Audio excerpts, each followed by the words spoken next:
Episode 23 terrorist attack. अब आगे। सुबह सुबह हुए हादसे ने सबके रूह को हिला दिया था।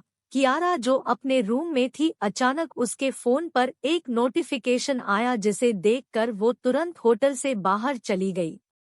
कुछ देर बाद वो एक शॉप पर रुकी और अंदर चली गई। कियारा जब उस शॉप से बाहर आई तो उसका पूरा गेटअप चेंज हो चुका था। ब्लैक टाइट कार्गो जीन्स पहने, ऊपर ब्लैक टी शर्ट पर लॉन्ग हुडी और चेहरे को मास्क से कवर किए हुए एक अलग ही अवतार में थी। आंखों में एक जुनून भरा हुआ था। कियारा वहां से बाइक पर बैठ लंदन के खाली इलाके की तरफ निकल गई। कुछ देर बाद वो एक खाली टूटी फूटी बिल्डिंग के पास पहुंची और बाइक को हाइड कर बिल्डिंग के अंदर चली गई। बिल्डिंग का टॉप फ्लोर पर इस वक्त 4-5 लोग मौजूद थे, जिसमें शैडो गैंग के एरिक, एमा, एलिस, नोआ और उनका चीफ लुकस। वो सब खड़े किसी का इंतजार कर रहे थे कि तभी उनके पीछे से किसी के जूते की आवाज आई। उन्होंने पोछे पलट कर देखा तो उनके पीछे कायनात खड़ी थी। जी हाँ, कियारा ही कायनात है। उसने 1-2 महीने पहले ही ये सीक्रेट एजेंसी ज्वाइन किया था और आज उसने हर जगह तहलका मचा रखा था। चाहे कोई भी हो, शैडो गैंग का डर उनके मन में रहता ही है। कियारा अभी भी एक मिस्ट्री है। उसके अंदर क्या क्या एबिलिटी है, कोई अंदाजा भी नहीं लगा सकता। धीरे धीरे सब पता चलेगा। फिलहाल तो यहाँ कियारा यानी कि कायनात किसी और ही काम से आई है।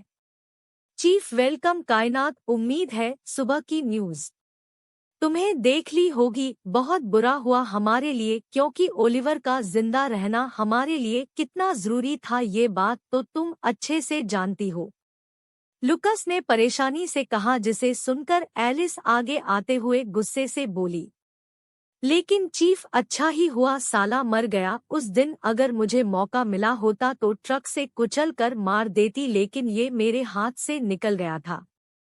कमीना इंडिया रिका और यहाँ ओलिवर, पता नहीं डांस के बहाने कितनी लड़कियों की जिंदगी बर्बाद की है, और आप कैसे इस बात को नजरअंदाज कर सकते हैं। चीफ की उसका अगला शिकार कैप्टन कायनात ही थी।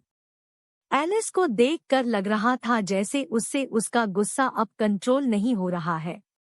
तुम्हारी बात सही है एलिस, लेकिन शायद तुम भूल रही हो कि कायनात नहीं बल्कि वो था शिकार हम सबका।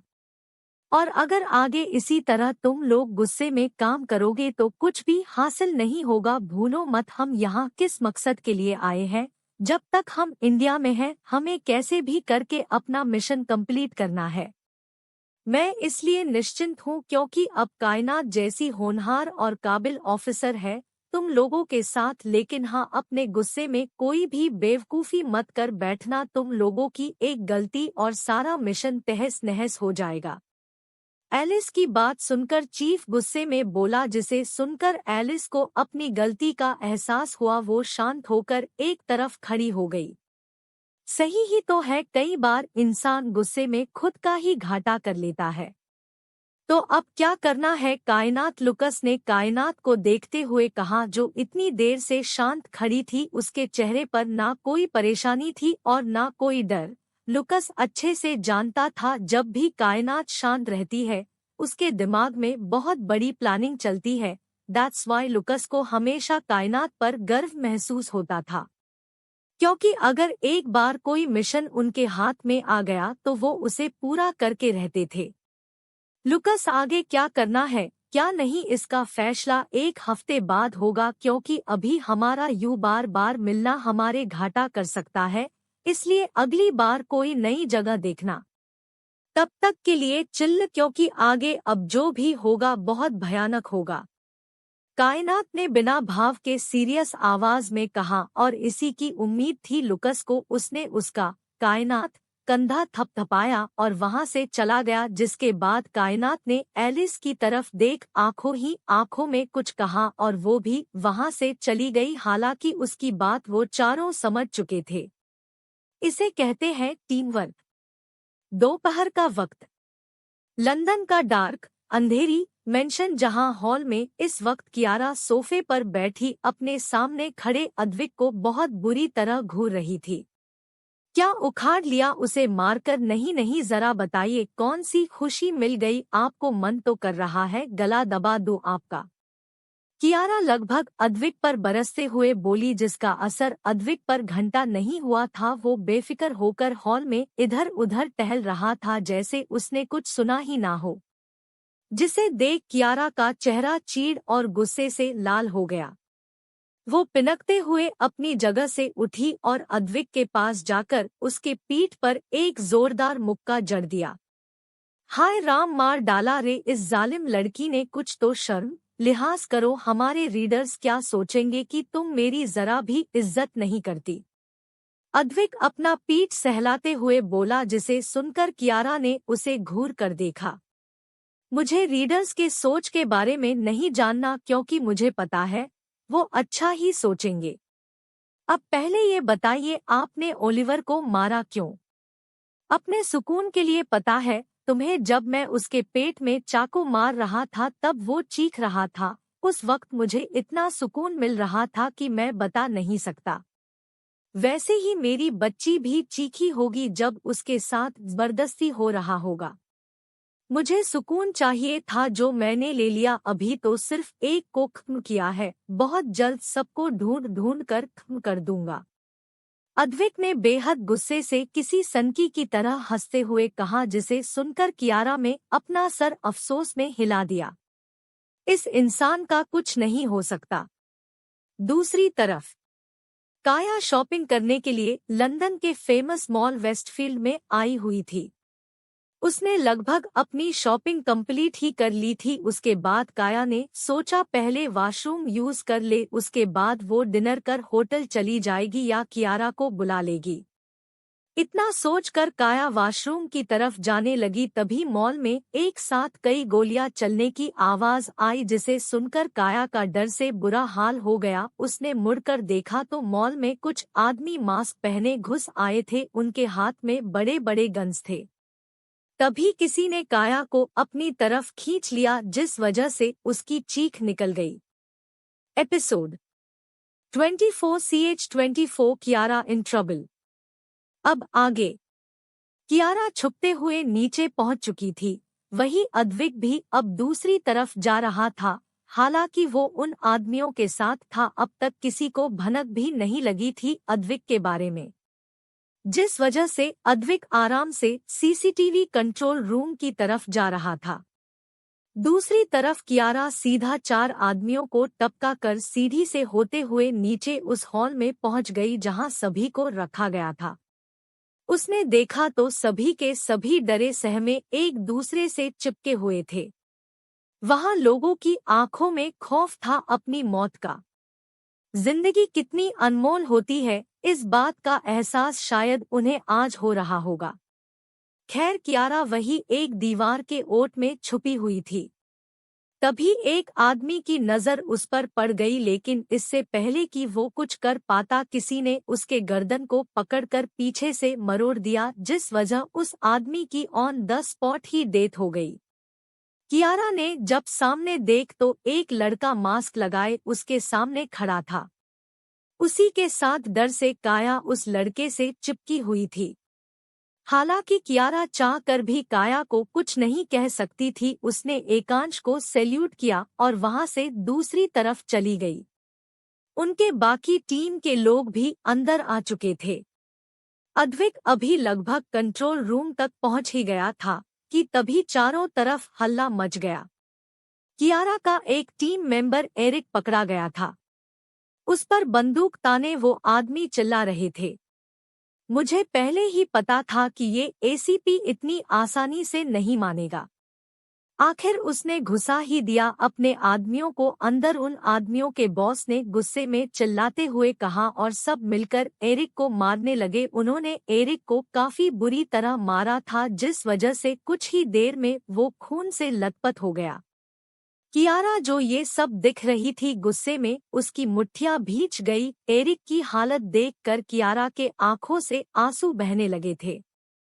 तभी एमा ने आकर एरिक को ऊपर से अपने बाहों में भर लिया। वो बिलख बिलख कर रो रही थी। उसका प्यार उसकी आंखों के सामने मरने की कगार पर पहुंच गया था। ओह मतलब ये अकेला नहीं है, चल फिर अपने सभी आदमियों को बाहर बुला, अपने कैप्टन को भी, वरना फिर तेरी लाश भी कोई पहचान नहीं पाएगा, ऐसी हालत करूंगा। उनके बॉस ने एरिक के बालों को पकड़ उसका चेहरा पकड़कर दबाते हुए कहा, जिसे सुनकर एरिक के चेहरे पर मुस्कान आ गई। तुझे जो करना है कर ले, लेकिन मैं कभी नहीं कहूंगा उन्हें बाहर आने को, क्योंकि अगर वो अपने पर आ गई तो फिर तू नहीं बचेगा। जितना तड़पाना है तड़पा ले, लेकिन हारना तुझे ही है। और एक बार अगर तू कैप्टन के हाथों में आ गया तो फिर तेरा क्या हसर होगा तू सोच भी नहीं सकता। अभी लगता है तेरे नए नए पर लगे हैं, इसलिए इतना घमंड भरा है। एरिक पूरे आत्मविश्वास के साथ घमंड से हंसते हुए बोला, उसकी आंखों में 1% भी खौफ नहीं था, ना अपनी मौत का डर। उसकी बात सुनकर उस गुंडे ने उसे गुस्से से नीचे धक्का दे दिया और उसके ज़ख्मों पर दोबारा मारना शुरू कर दिया। दर्द की वजह से एरिक की चीख निकल रही थी। उसे देखकर वहां मौजूद लोग डरने के बजाय उसकी हिम्मत देखकर खुद भी जोश में आ गए थे। बस उनके हाथ बंधे हुए थे, क्योंकि वहां बूढ़े बच्चे भी मौजूद थे जो चाह कर भी कुछ नहीं कर सकते थे। खैर, अगर कभी ये हाथ आ गए तो इन्हें ओवन में डालकर वो पका देंगे, हाँ नहीं तो खुश स्माइली डॉट। अभी वो लोग एरिक को और मारते उससे पहले ही हॉल की लाइट चली गई और चारों तरफ अंधेरा हो गया, जिसका फायदा उठा सबसे पहले कियारा ने एरिक को एमा के साथ बाहर भेज दिया। अब तक अद्विक भी आ गया था। वो आतंकवादी अब अंधेरे में ही फायरिंग करने लगे थे, लेकिन लकीली सभी को कियारा ने ऊपर टेरेस पर भेज दिया था। नो और एलिस के साथ, जहां पहले से ही जेट्स उतर चुके थे। कुछ ही देर में सबको अंदर बैठा सेफली बाहर निकाल लिया गया, लेकिन अभी कियारा और बाकी सब अंदर ही थे। वो बाहर जा पाते उससे पहले ही लाइट आ गई।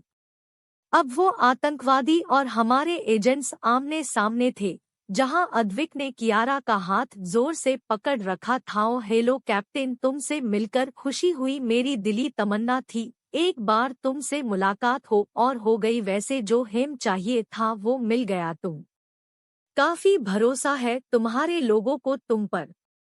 उनमें से उनका बॉस कियारा को अजीब तरह से देखते हुए एक भद्दी सी हंसी हंसते हुए बोला, जिसे सुनकर अद्विक की मुट्ठियां भींच गई। उसका मन इस आदमी के टुकड़े टुकड़े करने का कर रहा था। अगर कियारा ने उसके हाथों को ना दबाया होता तो अब तक वो इस आदमी का भेजा उड़ा चुका होता। क्या चाहते हो तुम? अब तक बिना किसी परवाह के यहाँ खड़े हो, जाहिर सी बात है अभी भी कुछ है जो तुम्हारे पास है। कियारा ने बिना किसी भाव के अपनी कड़क आवाज में पूछा, जिसे सुन वो आदमी एक शैतानी हंसी हंसते हुए बोला, कैप्टन तुमने पता नहीं किया तुम्हारा चीफ और तुम्हारे एसीपी कहाँ है? उसकी बात सुनकर कियारा शौक हो गई। उसे लगा ही था ये सब उन्हें भटकाने के लिए है। उसने गुस्से में उस आदमी को देखा, जिसे देख वो आदमी उसकी तरफ बढ़ते हुए बोला, कैप्टन अब तुम्हारे पास कोई रास्ता नहीं है सिवाय हमारे साथ चलने के। ये तो सुना ही होगा हमारी मांगे क्या थी, तो चलो वरना हमारे पास कई रास्ते हैं। इस मॉल के चारों तरफ बॉम्ब लगे हुए हैं और तुम्हारे एसीपी सर चीफ के शरीर में भी मेरा एक इशारा और वहां बूम। उस आदमी की बात सुनकर कियारा के चेहरे का रंग उड़ गया, तो अद्विक की पकड़ उसके हाथों पर कस गई। कियारा ने नजरें उठा अद्विक को बेबस निगाहों से देखा। एपिसोड 25 कुछ अधूरा सा है जो तेरे बिना पूरा होगा नहीं। अब आगे। कियारा को अब कुछ समझ नहीं आ रहा था, क्योंकि अब उसके दोस्तों के साथ साथ उसके सीनियर्स की भी जान खतरे में थी। लेकिन इन सब के बावजूद कियारा ने अपने चेहरे पर एक शिकन नहीं आने दी। उसे पता था वो कोई ना कोई रास्ता निकाल ही लेगी। उसने अद्विक की तरफ देखा, जैसे कहना चाहती हो कि अगर उस पर भरोसा है तो वो ये उस पर छोड़ दे, वो उसे निराश नहीं करेगी। वही अद्विक की आंखों को देखकर लग रहा था जैसे वो कह रहा हो कि वो उसे लेकर कोई रिस्क नहीं लेगा। लेकिन यहाँ अब बात जान की थी और कियारा किसी भी बेगुनाह की जान अपनी वजह से तो बिल्कुल नहीं जाने देगी, चाहे उसके लिए उसे खुद की जान क्यों ना गंवानी पड़े। उसने अद्विक की तरफ देखा और अपने हाथ उसके हाथों से अलग कर लिए। ठीक है, मैं तैयार हूँ तुम लोगों के साथ चलने के लिए, लेकिन तुम्हारा क्या भरोसा कि तुम मुझे अपने साथ ले जाने के बाद उन्हें छोड़ दोगे। पहले हमें हमारे आदमी चाहिए, फिर मैं तुम लोगों की बात मानूंगी। कियारा उन्हें घूरते हुए बोली। और तुम्हारा क्या भरोसा है कि अगर मैं तुम्हारे आदमियों को छोड़ दूं तो तुम मेरे साथ चलोगी। जिसे सुनकर वो आतंकवादी टेढ़ी हंसी हंसते हुए बोला, देखो, एक तरफ से तुम लोग उन्हें छोड़ोगे और दूसरी तरफ से मैं खुद को सरेंडर कर दूंगी। कियारा अपनी मुट्ठी भींचते हुए बोली। उसकी बात सुनकर वो लोग मान गए। कुछ देर बाद उन आतंकवादियों ने एसीपी विक्रम और लुकस को छोड़ दिया था। इस वक्त कियारा उनके जीप में पीछे बैठी हुई थी। उसके हाथ बंधे हुए थे और उसके आसपास 4 लोग बैठे थे उस पर नजर रखने के लिए। हालांकि उन्होंने सबको वार्निंग दी थी कि कोई उनका पीछा नहीं करेगा, लेकिन अद्विक वो कहाँ मानने वाला था। अगर इनकी किस्मत खराब हुई तो ये अद्विक के हाथ जरूर लग जाएंगे। उसके बाद इनका क्या होगा ये तो सब जानते हैं। कियारा ने एक बार अपने बंधे हाथों को देखा और फिर अपने सामने बैठे आदमियों को। उसके चेहरे पर एक शैतानी मुस्कान आ गई। लगता है खुद के पकड़े जाने पर पागल हो गई है। चिंता मत करो जानेमन, बहुत जल्द तुम्हें पता चलेगा हम कौन हैं और तुमसे क्या चाहते हैं। उन आदमियों में से एक आदमी ने कियारा के गालों को मसलते हुए बोला। उसके ऐसा करते ही कियारा की आंखों में अंगारे धधकने लगे। ये वैसी ही गंदी छुवन थी जो उसके पहली जिंदगी में थी। उस वक्त उसने अपने सेल्फ रिस्पेक्ट और इज्जत के लिए बिना सोचे समझे अपनी जान दे दी थी, तो इन्हें क्या लगता है ये उसके साथ कुछ भी कर सकते हैं। वो बारूद है जो जब फटेगी तो अपने साथ सबको तहस नहस कर देगी।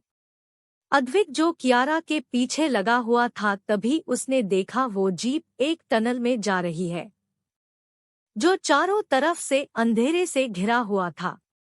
उस टनल के अंदर जाते ही कियारा ने तुरंत सामने वाले आदमी को नीचे फेंक दिया।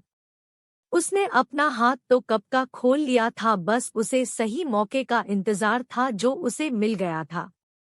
कियारा को आजाद देख वो आदमी परेशान हो गए, लेकिन फिर ये सोच कि एक अकेली लड़की उनका क्या बिगाड़ लेगी वो निश्चिंत हो गए।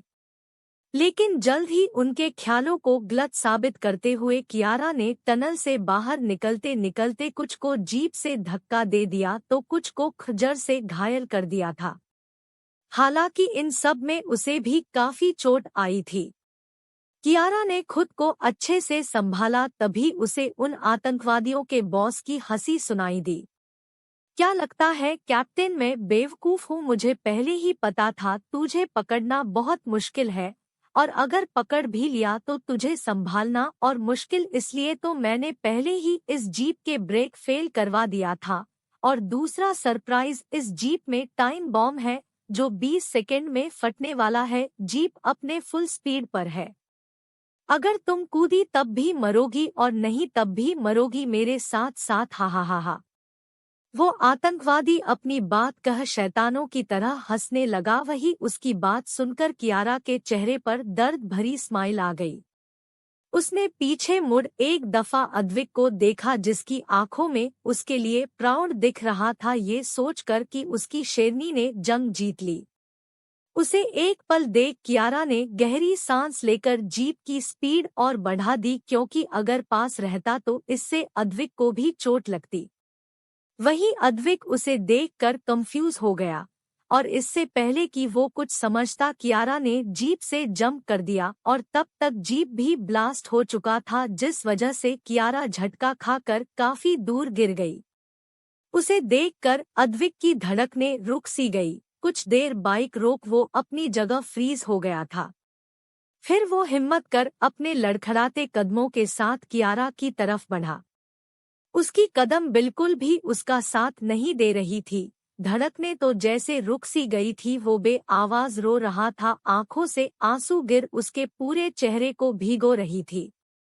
वो चाहता था कि दौड़कर अपनी टाइगर के पास पहुंच जाए, लेकिन उसके पैरों में जान नहीं बची थी। कियारा के पास पहुंचते पहुंचते वो लड़खड़ा कर गिर गया। बहुत लंबी बात करनी है तुमसे टाइगर। तुम आना एक पूरी जिंदगी लेकर। कुछ अधूरा सा है जो तेरे बिना पूरा होगा नहीं। एक पल को लगा तुम मिल गए, ख्वाब टूट गया, देखो मिलकर भी बिछड़ गए। एपिसोड 26 कियारा इन सीरियस सिचुएशन।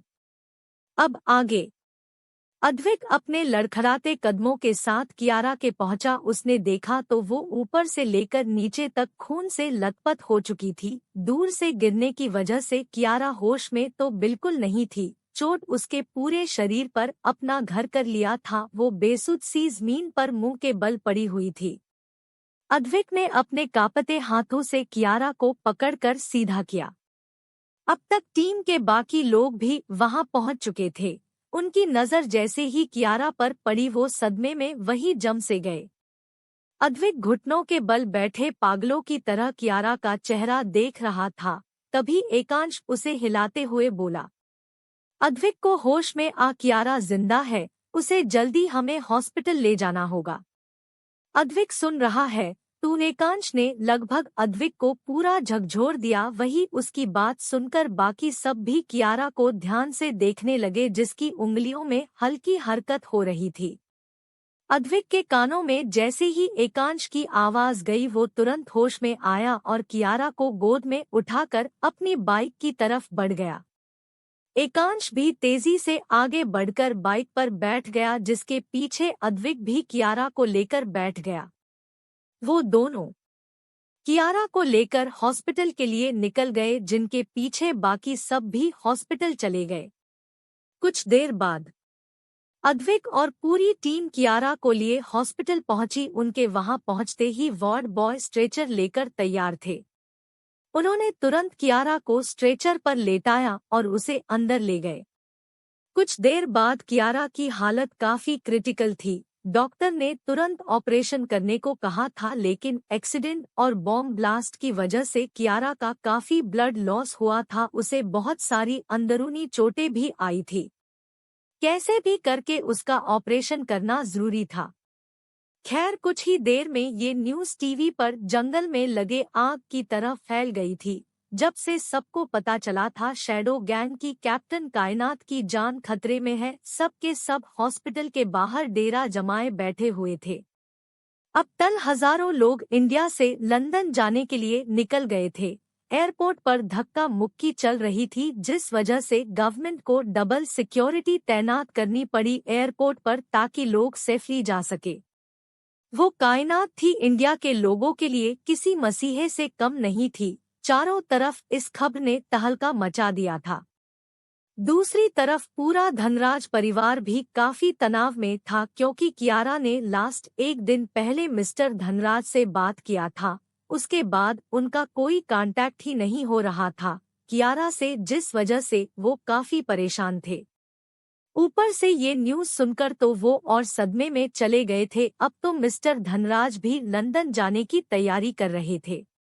उन्होंने सभी इंतजाम कर लिया था जाने का। हालांकि ममता जी के साथ साथ बाकी परिवार वालों ने भी वहां जाने की बात कही थी, लेकिन मिस्टर धनराज ने ये कहकर टाल दिया कि वो कियारा को सीधा इंडिया लेकर आएंगे। लंदन में कियारा को ब्लड चढ़ाने के बाद उसे ऑपरेशन थिएटर में जाया गया था। सभी वही ऑट के बाहर खड़े तो कोई बेसुध सा बैठा हुआ था। इन सब से अलग अद्विक खिड़की के पास खड़ा था। उसके पूरे कपड़े कियारा के खून से रंग गए थे। उसे वो दिन याद आया जब उसे पहली बार पता चला था कियारा ही कायनात है। फ्लैशबैक। अब ये फ्लैशबैक थोड़ी लंबी चलेगी। मुंबई का बाहरी इलाका जहां एकांश का डेरा था, वो पूरा इलाका उसका था, जहां कोई आने के बारे में सोच भी नहीं सकता था।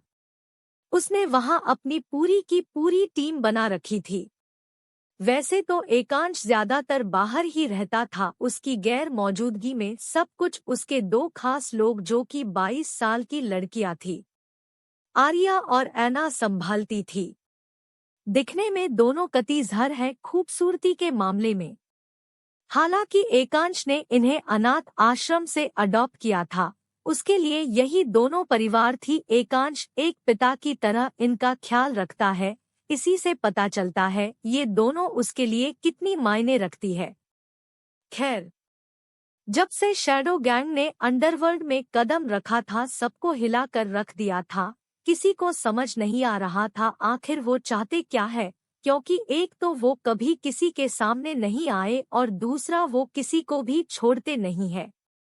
कहने को वो अंडरवर्ल्ड में थे, लेकिन काम उनका किसी एजेंट की तरह था जो हर गलत काम को रोकने के लिए कहीं से भी टपक जाते थे, और इस बात की किसी को भनक तक नहीं लगती थी आखिर वो आते कहाँ से है और जाते कहाँ है, कितने मेंबर्स हैं और उनका कैप्टन कौन है।